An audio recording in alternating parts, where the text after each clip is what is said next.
बारे में आप कक्षा 9 में भी पढ़ चुके हैं। ठीक है, अगर आपको बहुपद के बारे में ज़्यादा जानकारी नहीं है तो कोई दिक्कत नहीं, मैं इस वीडियो में थोड़ा इंट्रोडक्शन दे दूंगा। साथ ही साथ अगर आपको ज़्यादा जानकारी चाहिए तो कक्षा 9 में जो चैप्टर नंबर 2 है बहुपद, उसको भी आप ज़रूर देखिएगा। ठीक है, ठीक है। बहुपद का मतलब क्या होता है? एक से ज़्यादा पद, एक से ज़्यादा पद, सीधा। अब इसके डिटेल में हम आ रहे हैं। ठीक है, बहुपद का मतलब होता है एक से ज़्यादा पद। ठीक, अब बहुपद के बारे में अगर आपको जानना है तो आपको दो चीज़ों के बारे में जानना पहले बहुत ज़रूरी है। एक है चर और एक है अचर। पहले चर अचर के बारे में जानते हैं, उसके बाद हम बाकी चीज़ों के बारे में जानेंगे। ठीक है, अगर चर की बात करें, जैसे हम लिखते हैं ना एक्स, वाई, जेड, टी, ये इस तरीके के जो नंबर होते हैं, यू, वी, ये सब हमारे क्या होते हैं? चर। ई, बी, ये सब हमारे चर हैं। अचर क्या होता है? जैसे कि मैंने ये लिख दिया 2 - के 3, 1/2, √3, 1000, ये जो जितने भी नंबर्स होते हैं ना, वो हमारे क्या होते हैं? अचर। ठीक है, सो सबसे पहली चीज़ बहुपद को जानने के लिए हमें इन दो चीज़ों के बारे में जानना बहुत ज़रूरी है कि भाई चर क्या होता है, अचर क्या होता है। ठीक है, तो ये चर हुआ, ये अचर हुआ।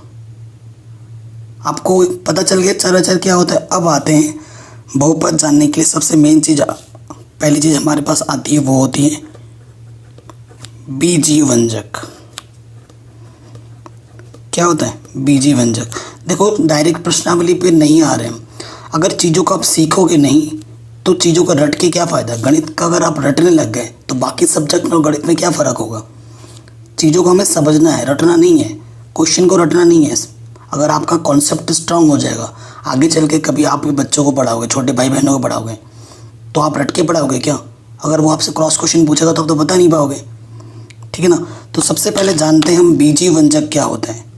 बीजीय व्यंजक के बाद ही हम बात करेंगे बहुपद की। तो देखो, बीजीय व्यंजक क्या होता है? अगर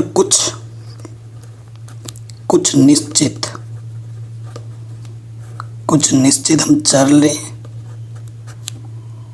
तथा अचर लें,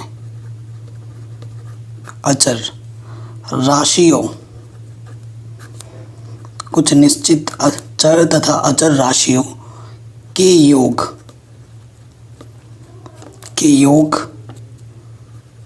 अंतर, गुणन, भाग इत्यादि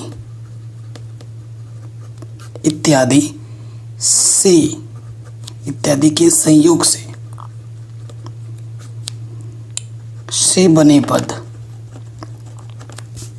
बने पद को बीजीय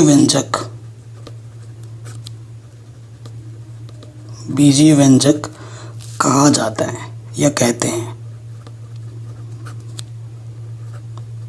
ठीक है, ये जो चीज़ मैं बोला को हमारे पास मेन चीज़ क्या होगा? हमारे पास मेन चीज़ होगा, एक तो होगा चर, एक होगा अचर। चर और अचर को साथ में लेके उनका अगर आप जोड़ो, उसको घटाओ, उसका गुणा करो या उसका भाग दो, तो उसके संयोग से जो पद बनता है उससे हम क्या बोलते हैं? बीजीय व्यंजक।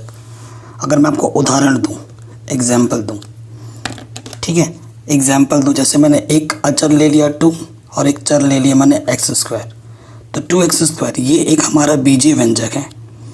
ठीक है, अब इसमें मैं कुछ पद और जोड़ दे रहा हूँ, जैसे कि 4x। ठीक है, ये भी एक बीजीय व्यंजक है।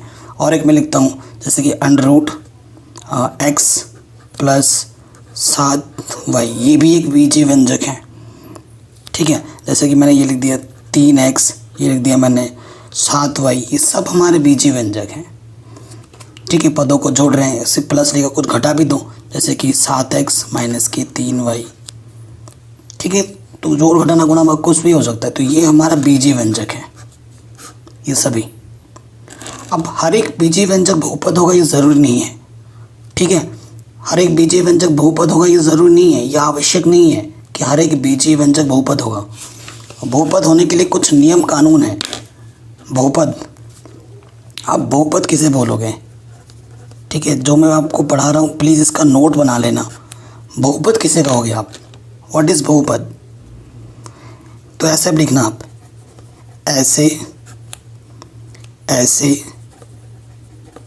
बीजीय व्यंजक, ऐसे बीजीय व्यंजक को बहुपद कहते हैं।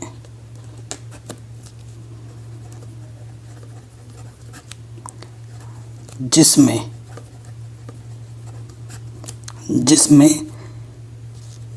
तीन चीज़ों का पालन होता है, नंबर 1, नंबर 2, नंबर 3।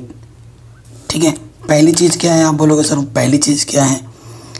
तो जो चर राशि होती है, चर राशि वही जो एक्स वाई जेड होता है ना, चर राशि का जो घातांक होगा, मतलब जो पावर में लिखा जाएगा ऊपर, एक धनात्मक पूर्णांक होना चाहिए।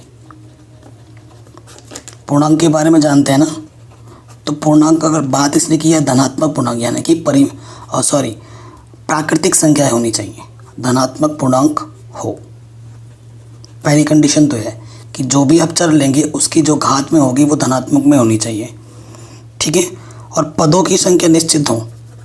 ये निश्चित का मतलब है 5, 100 को जो भी आप गिन सकते हैं, जो आप मुंह से बोल सकते हैं।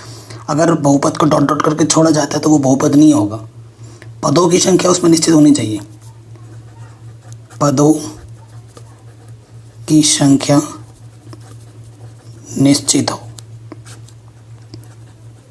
ये दूसरा कंडीशन है कि पदों की संख्या निश्चित होनी चाहिए। और तीसरा पद क्या है? प्रत्येक पद में चर राशि का गुणांक एक वास्तविक संख्या हो।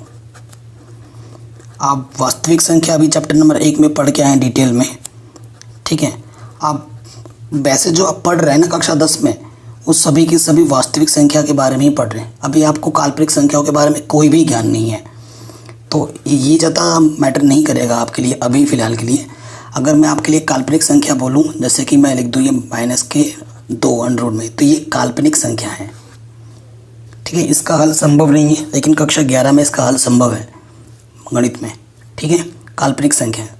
तो अगर ऐसा कुछ गुणांक में आता है तो नहीं काउंट होगा, उसे हम नहीं ले सकते। अब बहुपद के कुछ उदाहरण लेते हैं, जो कि बहुपद होगा और जो कि बहुपद नहीं होगा। ठीक है, जैसे कुछ उदाहरण ले रहा हूँ मैं, क्योंकि क्रॉस मेथड जब हम अप्लाई करते हैं तो उसी से हमारा कॉन्सेप्ट क्लियर होता है। तो कुछ उदाहरण मैं यहाँ पर लिख दे रहा हूँ, जैसे कि यहाँ लिखा मैंने x³ + 2x² + 7x। एक मैंने लिख दिया यहाँ पर x² - k/x। ठीक है, फिर मैंने लिख दिया यहाँ पर x। ठीक है, यहाँ पर लिख दिया मैंने 2x² - kx + 7। ठीक है, और फिर यहाँ पर मैंने लिख दिया √3x² + 7x - k/x। ये 4 मैंने उदाहरण लिए। ठीक है, तो इनमें से 2 बहुपद हैं और 2 बहुपद नहीं हैं, तो मैं यहाँ पर स्क्वायर लेता हूँ। चलो देखो, सबसे मेन चीज़ बताता हूँ, x, ये जो हमारे x जो होते हैं उसे हम क्या बोलते हैं? चर। चर की घात क्या होनी चाहिए? धनात्मक पूर्णांक, यानी कि सारे मान प्लस के होने चाहिए। हैं प्लस के? जी बिल्कुल प्लस के हैं। उसके बाद पदों की संख्या निश्चित होनी चाहिए, 1, 2, 3 पद आप गिन पा रहे हो। उसके बाद प्रत्येक पद में जो चर राशि का गुणांक है, x² का गुणांक यहाँ पर 1 है, यहाँ पर 2 है और यहाँ पर 7 है। एक वास्तविक संख्या होनी चाहिए जो कि बिल्कुल है। तो ये जो है तीनों कंडीशन को फुलफ़िल कर रहा है, तो ये बहुपद होगा। इसमें आ जाओ, एक शॉर्ट ट्रिक बता रहा हूँ। कभी भी x बट्टे में जब लिखा जाएगा ना, या x की घात में 3/2 ऐसा कुछ लिखा जाएगा ना, या x की घात में -1 ऐसा कुछ लिखा जाएगा, तो वो बहुपद नहीं होगा। क्यों? क्योंकि घात में क्या चाहिए? धनात्मक पूर्णांक, यानी कि प्राकृतिक संख्या चाहिए। ठीक है, बट्टे बट्टे में नहीं आना चाहिए, ना ही धनात्मक घात आना चाहिए, ऋणात्मक नहीं। ठीक है, तो अगर बट्टे में 3/2 हो, बट्टे में हो या माइनस में हो तो वो बहुपद नहीं होता है। 1/x यहाँ बट्टे में आ गया तो ये बहुपद नहीं होगा। x की घात 2 है, x की घात प्लस में 1 है तो ये बहुपद है। ये देखो बट्टे में आ गया x², ये बहुपद नहीं होगा। तो बहुपद के बारे में समझ में आ गया कौन सा बहुपद होगा, बहुपद नहीं होगा।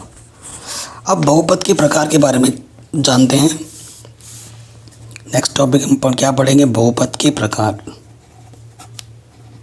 ये सब है आपके पास, ये सब जानकारी बहुत ज़रूरी है, ठीक है। बहुपद के वैसे प्रकार तो अनेक होते हैं, लेकिन कुछ मैं बता देता हूँ। जैसे कि मैंने यहाँ लिख दिया एक पदी, फिर मैं लिख देता हूँ द्विपदी, फिर लिखता हूँ त्रिपदी। मतलब नाम से ही स्पष्ट हो जा रहा होगा आई थिंक। एक पदी का मतलब जिसमें एक ही पद हो, जैसे कि x² x या फिर 7x या फिर -3y, ऐसे एक पद, एक ही पद है। जब तक धन प्लस ना हो, माइनस ना हो, तो उसे एक ही पद बोला जाएगा। तो ये सभी कॉमा लगा के लिखा है मैंने, ये सभी हमारे एक पद के हैं। द्विपद की बात करूँ तो जैसे कि मैंने लिखा है x² प्लस का x, कॉमा दूसरा मैंने लिख दिया -3x² प्लस के x या फिर 3x प्लस 7। ये सब द्विपदी हैं क्योंकि दो पद हैं, 1 2 1 2 1 2। त्रिपद में ऐसे 3 हो जाएंगे, जैसे कि x³ ठीक है, x³ प्लस x प्लस 7, तो ये त्रिपदी हो गया, ठीक है। तो एक पदी, द्विपदी, त्रिपदी में समझ में आया अंतर क्या होता है। ओके, ये भी हो गया हमारे पास। अब एक आता है नया नाम, शून्य बहुपद। इन सब की अगर आपको जानकारी हो जाएगी ना, क्योंकि आपकी एग्ज़ाम में मल्टीपल चॉइस क्वेश्चन आता है, MCQs आता है ना, ऑब्जेक्टिव। अगर आप ये सब स्किप कर दोगे ना तो ऑब्जेक्टिव क्वेश्चन वही बच्चा कर पाता है जिसका कॉन्सेप्ट मजबूत है। ये सब छोड़ दोगे तो कॉन्सेप्ट मजबूत नहीं रहेगा, तो MCQ आपके सारे गलत हो जाएंगे, ठीक है। तो अगर शून्य बहुपद क्या होता है, अब आप बोलोगे अरे भाई जिसमें शून्य बहुपद क्या होगा, ये क्या बला है। तो शून्य बहुपद में क्या होता है, जो चर होगा, चर की घात शून्य हो। जब चर की घात शून्य होती है तो उसे हम क्या बोलते हैं, शून्य बहुपद। और इसका उदाहरण में अगर बोलूं तो कोई भी अगर संख्या है, हर एक संख्या जो होती है, हर एक संख्या, ये जो संख्या है, संख्या, तो ये सभी क्या है, शून्य घात की हैं, क्योंकि इसमें कोई भी चर नहीं है। क्योंकि किसी भी चर की घात शून्य कर दोगे तो उसका मान 1 होता है। जैसे मैं इसको लिख सकता हूँ -7 गुणा x की घात 0। इसका सीधा सीधा मतलब है 7 गुणा 1 यानी कि -7, है ना। तो x की घात क्या है, 0 है, तभी जाके इसको क्या बोलते हैं, शून्य घात। तो शून्य घात के बारे में भी हमें समझ में आ गया, ठीक है। बहुपद के प्रकार के बारे में भी हमने जान लिया है। अब हम आते हैं बहुपद के शून्यक। बहुपद के शून्यक के बारे में जानते हैं। शून्यक बोलते हैं, इसे मूल भी बोलते हैं, जो आपको अच्छा लगे, ठीक है। बहुपद के शून्यक के बारे में पढ़ेंगे। जैसे मैंने अगर आपसे पूछा जाए कि आपके पास एक बहुपद है px बराबर x प्लस 5, तो जितनी घात होगी उतनी ही शून्यक होते हैं। तो x की घात कितनी है, 1, तो इसका शून्यक कितना होगा, 1 ही शून्यक होगा। और वो क्या होगा, कभी भी शून्यक निकालना हो, शून्यक के लिए अगर आपको शून्यक निकालना है ना, तो जो भी बहुपद है उसको 0 के बराबर रख दो। तो प्लस के 5 उस तरफ आके क्या हो जाएगा, -5। तो इसका शून्यक क्या है, -5 है। शून्यक का मतलब ये होता है जो भी हमारे पास बहुपद है, x का मान कितना है, -5। अगर आप x के जगह पे वो मान रख देते हो और उसको सरल करते हो और हल करने पे आपको क्या मिलेगा, 0, तभी इसे क्या बोला जाता है, शून्यक। तो ठीक है, तो x की जितनी घात होगी उतने ही शून्यक हो गए आपके। बहुपद की जितनी घात होती है उसके उतने ही शून्यक होते हैं, ठीक है। अगर कोई मान आपको दे रखा है, अगर आपसे पूछा जाए क्या इसका शून्यक है या नहीं है, आपको क्या करना है, अगर वो मान आप उस बहुपद में रखते हो और हल करने पर अगर शून्य देते हैं तब तो वो उसका शून्यक है। जैसे इस क्वेश्चन में x की जगह पर मैंने 5 रखा है और हल करने पर 0 मिला है, तो x बराबर -5 इस बहुपद का एक शून्यक है। अगर मैं x की जगह कुछ और रखता, जैसे कि अगर मैं 2 रख देता तो 2 + 5 7 होता है, जो कि 0 नहीं आता, शून्य नहीं आता, तो x बराबर 2 इसका शून्यक नहीं होता। ठीक है, तो इतनी चीज़ काम की चीज़ थी, हमारे लिए बहुत ज़रूरी थी, हमने समझ लिया, हर एक चीज़ को पढ़ लिया। ठीक है, अब हम आते हैं एक इन चीज़ों के बारे में पढ़ लो कि रैखिक बहुपद क्या होता है ना। यहाँ पर आपका आ रहा है ना रैखिक बहुपद, फिर यहाँ पर है द्विघात बहुपद, त्रिघात बहुपद। तो इसको भी ज़रा देख लीजिए। रैखिक बहुपद का मतलब होता है x की अधिकतम घात कितनी होगी, 1 होगी। द्विघात बहुपद का मतलब होता है x की अधिकतम घात कितनी होगी, 2 होगी। और त्रिघात बहुपद का मतलब होता है x की अधिकतम घात कितनी होगी, 3 होगी। तो देखो रैखिक बहुपद x की अधिकतम घात कितनी है, 1 मतलब जो भी आपका चर होगा ना, यहाँ पर x था, यहाँ y है, तो y की अधिकतम घात 1, x की अधिकतम घात 1, z की अधिकतम घात 1, u की अधिकतम घात 1। तो ये सब हमारे रैखिक बहुपद हैं। अब यहाँ देखो द्विघात बहुपद में y की अधिकतम घात 2, x की अधिकतम घात 2 है ना, इधर आ जाओ u की अधिकतम घात 2, यहाँ v की अधिकतम घात 2। तो ये सभी हमारे क्या हैं, द्विघात बहुपद हैं। इसी तरीके से त्रिघात बहुपद में आ जाएंगे, x की अधिकतम घात कितनी होगी, जो भी हमारा चर होगा उसकी अधिकतम घात कितनी होगी, 3। जैसे यहाँ देखो 3, यहाँ 3, यहाँ 3, यहाँ 3, अधिकतम घात देखनी है हमें, उससे छोटा भी हो सकता है। जैसे कि देखो यहाँ पर अधिकतम 3 है, उसके छोटा x² भी है, तो हमें वरीयता सबसे बड़े वाले को दिया जाता है ना। तो रैखिक बहुपद है जिसकी अधिकतम घात 1 हो, द्विघात बहुपद जिसकी अधिकतम घात 2 हो, और त्रिघात बहुपद जिसकी अधिकतम घात 3 हो। और शून्य बहुपद तो मैं पहले ही आपको बता चुका हूँ। अब प्रश्नावली 2.1 में आते हैं, जो कि बहुत ही सरल है, बहुत ही आसान है। ठीक है, 2.1 को बताने से पहले मैं आपको बताना चाहता हूँ कुछ चीज़ें, है ना। आपको पता है यहाँ पर हमारा क्या होता है, केंद्र होता है, इसे हम O से प्रदर्शित करते हैं 0 0। इसे हम क्या बोलते हैं, इसे हम बोलते हैं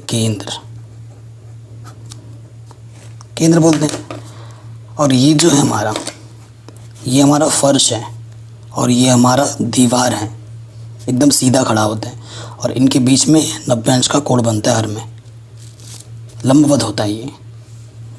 इधर x का मान प्लस में होता है, इधर x का मान माइनस में होता है, इधर y का मान प्लस में होता है, इधर y का मान माइनस में होता है, डैश कर दिया। तो अगर यहाँ 1 है, यहाँ 2 है, 3, इधर होगा -1, -2, -3, इधर 1 2, इधर -1 -2। ठीक है, ये चीज़ हमें पता है। अब देखो, अब क्या है कि अगर आपको ग्राफ पेपर दिया गया है, ये आपको ग्राफ पेपर दिया गया है और आपसे बोला जाए ग्राफ पेपर को देखते हुए आपको बताना है कि कितने शून्यक हैं, तो आपको हमेशा याद रखना है x अक्ष में